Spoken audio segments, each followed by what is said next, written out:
Dans une ville animée où le crime est rampant et la corruption policière s'est enracinée, Javier, un homme d'une quarantaine d'années, se rend à un entretien d'embauche. Ancien marine ayant servi dans des opérations secrètes, il a choisi une vie tranquille après sa retraite, mais reste toujours en excellente condition physique. Passionné par les arts martiaux, il a perfectionné ses compétences en défense personnelle, persuadé que la connaissance de soi est la meilleure arme dans un monde imprévisible. Alors qu'il marche vers le lieu de l'entretien, le bruit de sirène déchire l'air. Un groupe de policiers, visiblement tendus et agités, l'intercepte. Javier, surpris, essaie de comprendre la situation. Ils l'accusent d'être impliqué dans un vol récent, sans aucune preuve tangible. Ils ne prennent même pas la peine de vérifier son identité ou ses antécédents, ignorant de son passé honorable. Sans hésitation, les policiers commencent à fouiller ses affaires. Lorsqu'ils découvrent une somme d'argent conséquente qu'il avait économisée pour un investissement, leur visage s'illumine d'un sourire malveillant. Ils se regardent avec satisfaction avant de déclarer, avec un ton accusateur, que cet argent est suspect et qu'ils doivent le saisir pour enquête. Javier, en état de choc, tente de se défendre, expliquant la provenance de l'argent et sa légitimité. Mais ces mots tombent dans l'oreille d'un sourd. Les policiers, trop préoccupés par leur propre avidité, l'ignorent complètement. Ils lui ordonnent de les suivre au poste, menaçant de lui coller des charges criminelles si jamais il ose protester. Javier réalise alors qu'il se trouve piégé dans un système qui privilégie l'abus de pouvoir et la corruption au détriment de l'innocence. Déterminé à prouver son innocence et à récupérer son argent, Javier commence à réfléchir à un plan. Ses années d'entraînement militaire lui ont appris à garder son calme et à penser stratégiquement, même dans les situations les plus tendues. En observant attentivement les policiers, il remarque leurs faiblesses et les conflits internes qui les habitent. Cependant, il ne peut pas laisser passer cette injustice. Au fond de lui, l'esprit de Marine se réveille, alimenté par une colère sourde contre l'abus de pouvoir.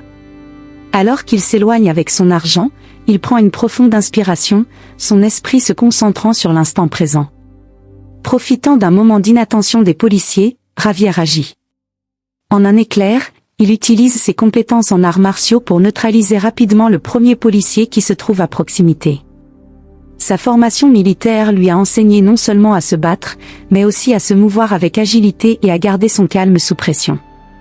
Il fait un pas en avant, esquive une tentative de l'agent de le maîtriser, et le désarme avec une technique fluide qu'il a pratiquée des centaines de fois. Les policiers, pris au dépourvu, réagissent lentement. Javier enchaîne alors, se déplaçant comme un spectre à travers la scène, exploitant chaque faiblesse. Il pivote, frappe le deuxième policier dans le ventre, le déséquilibre et le fait tomber au sol. Les cris de surprise des autres agents résonnent, mais leur confusion leur coûte cher. En quelques instants, il réussit à en mettre plusieurs hors d'état de nuire, leurs armes éparpillées sur le sol. Une fois les policiers neutralisés, Javier se retrouve face à un choix, fuir et se cacher ou prendre le risque d'affronter le reste du système corrompu. Il sait que chaque seconde compte. Il se précipite vers le véhicule des policiers, déterminé à récupérer son argent avant qu'ils ne reviennent à eux. En mettant les policiers à terre, Javier prend une profonde inspiration, sa colère se mêlant à une détermination froide. Il se redresse, regardant les agents désarmés avec une intensité qui ne laisse place à aucun doute. « Écoutez-moi bien », commence-t-il, sa voix calme mais ferme. « Je ne suis pas le voleur que vous pensez que je suis. Je suis un citoyen de cette ville, un ancien marine, et je suis ici pour faire ce qui est juste. Vous portez un uniforme qui symbolise la protection, la justice. Mais en ce moment, vous trahissez cette responsabilité. » Il s'avance, les regardant droit dans les yeux. « Vous avez été formé pour protéger les innocents, non pour les intimider et les dépouiller.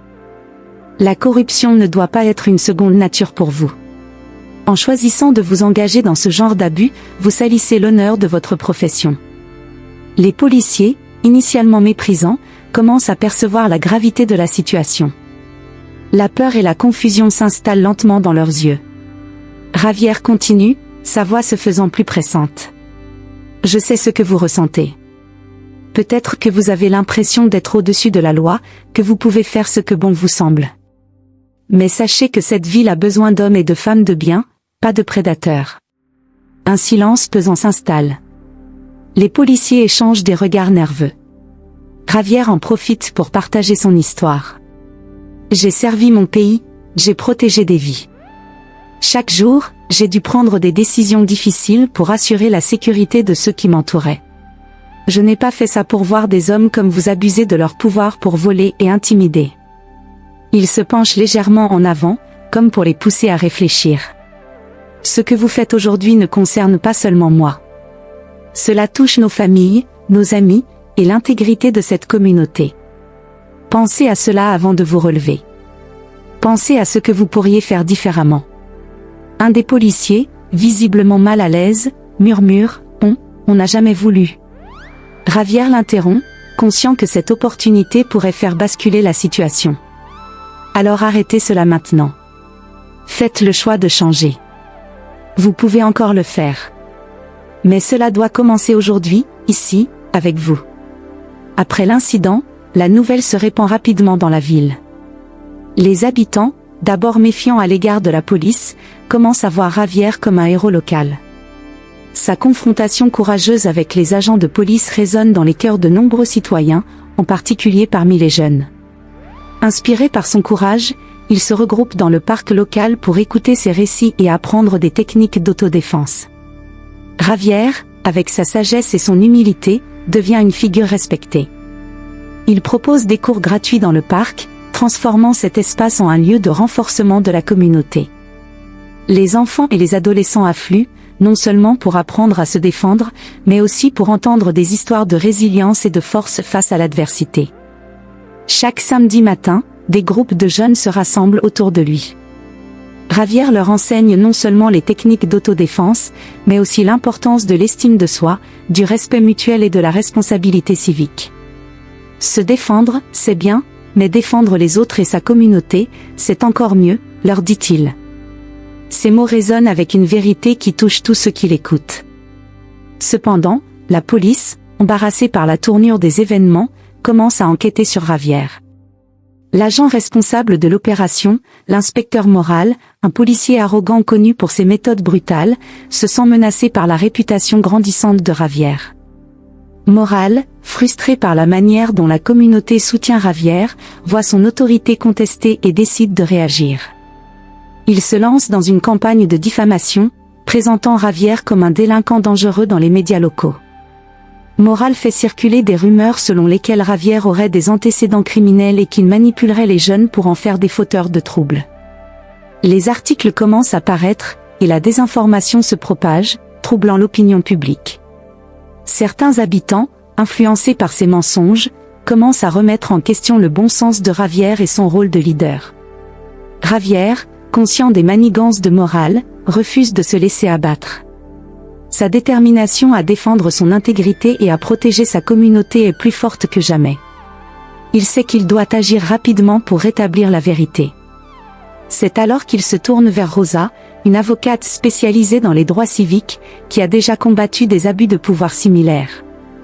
Rosa est une femme passionnée, avec un fort sens de la justice, et elle est déterminée à aider Javier. Ensemble, ils élaborent un plan pour contrer la campagne de Moral. Rosa commence par recueillir des témoignages de ceux qui ont assisté à l'incident, cherchant à établir une contre-narration solide. Elle rencontre des jeunes qui ont participé au cours d'autodéfense de Javier, des parents qui ont vu leur enfant gagner en confiance grâce à lui, et même des voisins qui l'ont vu aider les autres. Chaque témoignage renforce la position de Javier, montrant qu'il est un homme de bien, pas un criminel. Mais Rosa ne s'arrête pas là. Elle met également en lumière d'autres abus de pouvoir de la part de la police, collectant des histoires d'autres victimes qui ont souffert des actions brutales de Moral et de ses collègues. Elle comprend que la meilleure défense de Javier ne réside pas seulement dans sa propre histoire, mais dans la mise en lumière d'un système corrompu qui doit être confronté. Au fur et à mesure que la campagne de Moral s'intensifie, Javier commence à organiser des rencontres publiques, invitant la communauté à se rassembler pour discuter des enjeux. Lors de l'une de ces réunions, il parle avec passion de la nécessité de s'unir pour défendre leurs droits. Nous avons tous le droit d'être entendus, de vivre sans crainte d'abus, déclare-t-il devant un public captivé. Les mots de Javier résonnent profondément, et la communauté commence à s'élever contre la désinformation, redoublant de soutien pour lui. Les médias, intrigué par le contraste entre les accusations de morale et la véritable histoire de Javier, commence à prêter attention. Rosa saisit l'occasion pour se faire entendre, organisant des conférences de presse où elle partage les témoignages qu'elle a recueillis, mettant en lumière la vraie nature de Javier. La pression monte sur la police alors que l'opinion publique commence à se retourner contre Morale. Face à ce retournement de situation, Morale, ne pouvant plus contrôler la narrative, devient de plus en plus désespéré. Il intensifie ses attaques, espérant discréditer Javier par tous les moyens. Mais chaque tentative ne fait que renforcer la détermination de Javier et de Rosa. Ils continuent à travailler ensemble, développant une stratégie juridique pour contester les abus de la police et restaurer la réputation de Javier. Alors que la tension monte, un événement inattendu se produit, une vidéo de l'incident, filmée par un passant, refait surface. La vidéo montre clairement que Javier n'a pas agi de manière violente, mais a seulement cherché à défendre ses droits. C'est la pièce maîtresse qui pourrait tout changer.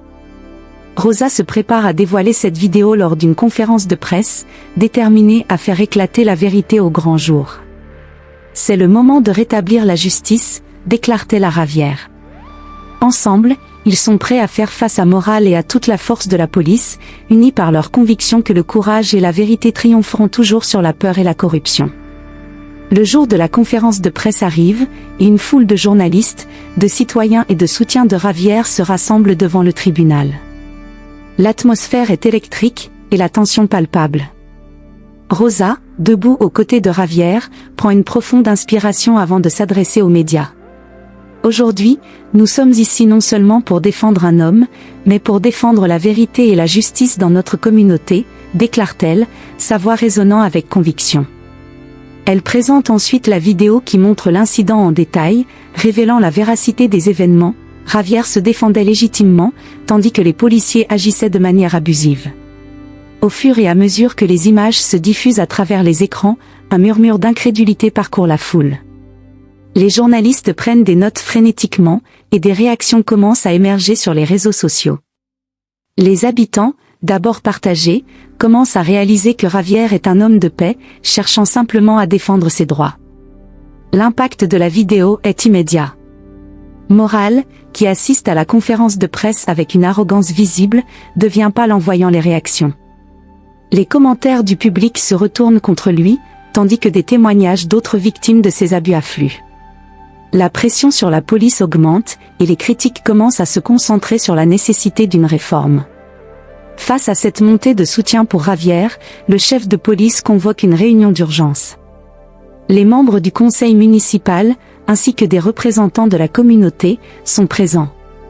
Lors de cette réunion, sous la pression croissante de la communauté et des médias, Morale est confronté à ses actes et à l'impact de ses méthodes brutales sur la confiance du public envers la police.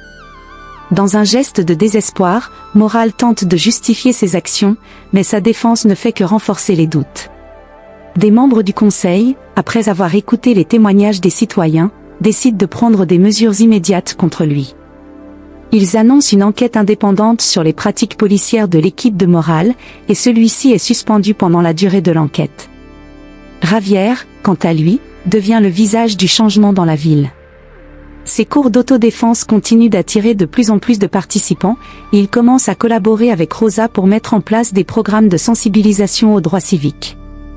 Ils organisent des ateliers dans les écoles et les centres communautaires, renforçant la voix des jeunes et leur enseignant comment s'unir pour défendre leurs droits. Cette histoire nous rappelle que la lutte pour la justice est un chemin collectif. Elle souligne l'importance de la communauté, du soutien mutuel et de la nécessité d'affronter les abus de pouvoir avec courage et détermination. Rejoignez-nous pour d'autres histoires inspirantes sur Histoire ancestrale, où nous explorons des récits de courage, de résilience et de lutte pour la justice. N'oubliez pas de vous abonner et de partager pour continuer à faire résonner ces voix qui méritent d'être entendues. Merci de nous avoir suivis.